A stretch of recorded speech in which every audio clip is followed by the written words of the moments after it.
Magandang araw po sa inyong lahat. Ako po si Hannah Sanchez, 19 years old po, taga Calamba, Laguna. Gusto ko pong i-share sa inyo yung naging karanasan ko po at yung journey ko po at kung paano po ginamit ng Panginoon ng red pine needle oil sa paggaling ko po sa aking karamdaman. 2016 po, ako po ay na-diagnose ng polyarteritis nodosa. Isa po siyang autoimmune disease na target niya po ay yung mga organs like kidney at mostly po sa aking sakit, ang pinaka-vital po ay namamaga po yung mga blood vessels ko, yung mga arteries ko po. Nagkakos ng mga pagpapasa-pasa ko po sa aking legs at nagkakaroon din po ako ng mga rashes or yung purpura po kung tatawagin. And then, 2016 po, nawala po siya.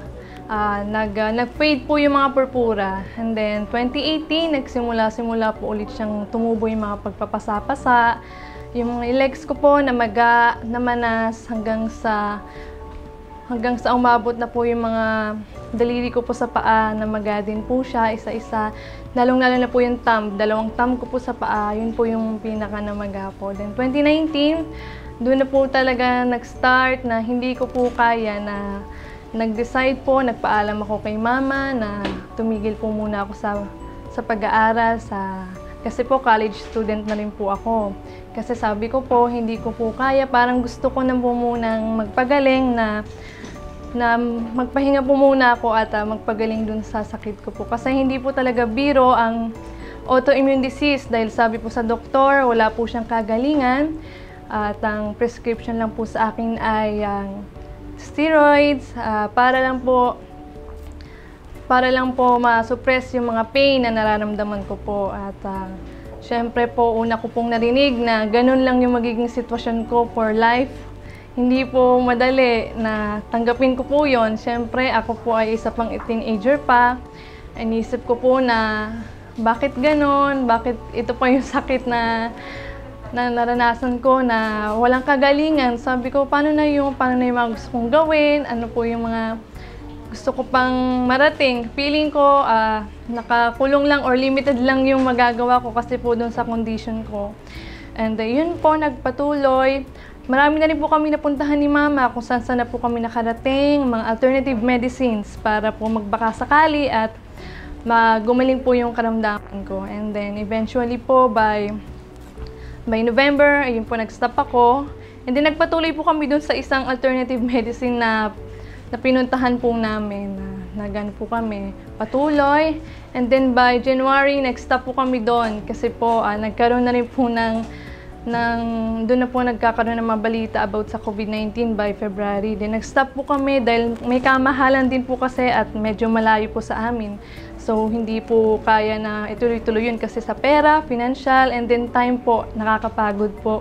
Nag-stop po kami and then, ayun po, nagpatuloy lang po yung sakit ko na ang sakit, yung pagpapasa-pasa, lalo po siyang dumami sa legs ko. Sa lower extremities po kasi yung polyarteritis nodosa, doon po siya nagmamanifest sa lower extremities po. And then eventually, February po, ayun, sabi ko po, paano na yan? Hindi ko alam ano nang gagawin. So, pag naman po pumunta sa doktor, kasi yun lang din naman po yung ipiprescribe hindi rin po maganda. At parang wala din pong mangyayari kasi ganun lang din, on and off daw po yung magiging balik-balik lang po yung sakit ko and hindi naman po maganda. And then, salamat po sa Panginoon kasi po ginamit niya po yung mga churchmate namin, sila Sister Merly, na nakita po sila ulit ng matagal niya pong kaibigan na hindi niya po ulit nakita ng ilang taon. And ito pong 2020 February, nakita po sila. And then, dinala po siya sa Sheba Zion at pinakilala po yung product. At nung time na rin po yun, may karamdaman din po yung churchmate po namin na si Sister Merly. And then, sinubukan po mag-take and sa awa po ng Panginoon, ginamit po talaga ni Lord kasi naging maganda po ang kanyang pakiramdam. And then, kahit ilang days pa lang po siya umiinom, ilang weeks, proven na po, nararamdaman niya na po agad yung effect sa kanya. And then, sabi po namin ni Mama, sige po, try namin yan. Sumama kami po dito sa Alabang. And then, nung pumunta po kami dito, na-detect din po yung sakit namin ni Mama, na-detect yung sakit ko. sa immune system ko po. And then parang hindi na po bago sa akin. Sabi ko, ay okay, parang alam ko naman na mayroon po akong sakit. Sabi ko, sige lang. And then narinig po namin, inintroduce yung product ni ma'am, ni Doc. And then, nakikinig lang po ako noon. Sabi ko, sana po ito yung gamitin ni Lord. Then at first, sabi ko parang bago yung product, ngayon po lang po siya narinig and never been heard po talaga. And then sa kalaunan po, March 3, nag-start po kami mag-take. Ako po, March 3 po ako nag-start nag-take. And then first week po ng pagtitake ko, para nais po yung sakit na naramdaman ko. Wala po ako naramdamang pain ng mga araw po yun. Pero ang healing reaction ko po ay na-experience ng time na yun ay hindi po ako makatulog. Tapos ihi po ako ng ihi.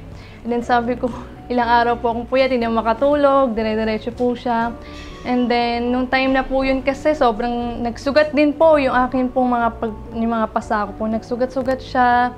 And may mabaho pa pong amoy na iyak po ako nung iyak nung time na yun. Sabi ko na sana ito pong red pine, ito yung magpagaling sa akin that time. And then sa awa po ng Panginoon, 1 month po na uminom ako, nag-fade po lahat.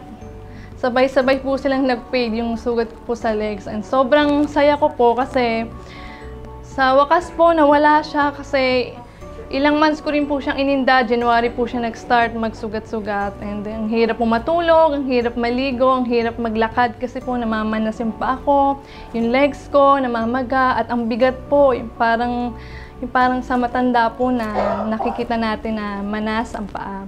Ganun po yung nararamdaman ko. And then eventually, 1 month, nawala po yung mga sugat ko po sa aking lower extremities. And then, nagpatuloy po kami ni Mama uminom, nagpatuloy po akong mag-take ng red pine at sumasampalataya po ako na ito talaga yung ginamit ni Lord na instrument sa aking pong pagaling. And ilang months po lumipas, by June, nag-start na po na doon ko na-experience at naranasan yung mga healing reactions pa na bumalik sa akin. Lahat ng mga joints at yung paa ko, yung legs, sumakit po siya. Nahirapan ako maglakad noong time po na yun. And then, by July, nawala na po yung pamamaga ng paa ko. Nawala po. Umimpis po siya, lumiit yung paa ko na. Tapos, hindi na po ako sensitive sa temperature na dati ayoko po na may